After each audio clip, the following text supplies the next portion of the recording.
there are three questions I want to ask and hear your opinion on. What do you think will be the implication of the success story of the AES on France, EU, and Africa? Think about it critically as I repeat my question. What kind of message do you think the success story of the Alliance of Burkina Faso, Mali, and Niger will send to France, EU, and Africa, especially to ECOWAS? In terms of economics and geopolitics, what will be the ultimate message behind their breakaway and their success of their alliance? Or in simple words, ladies and gentlemen, what kind of lesson should their success teach us Africans or incite the rest of Africa and the world?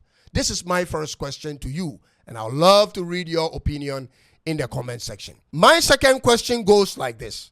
How do you think EU member states will view AES passport holders? I do not mean the passport per se, but the passport holders from these three countries as compared to how they will view passport holders from ECOWAS or from any African country in terms of resilience, national pride, and diplomatic acceptance. And I hope you understand the question, ladies and gentlemen.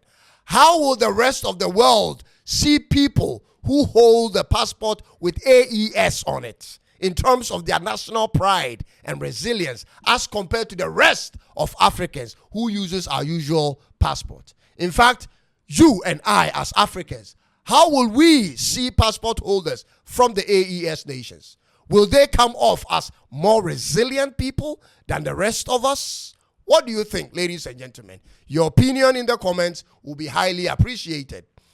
Then my third and final question.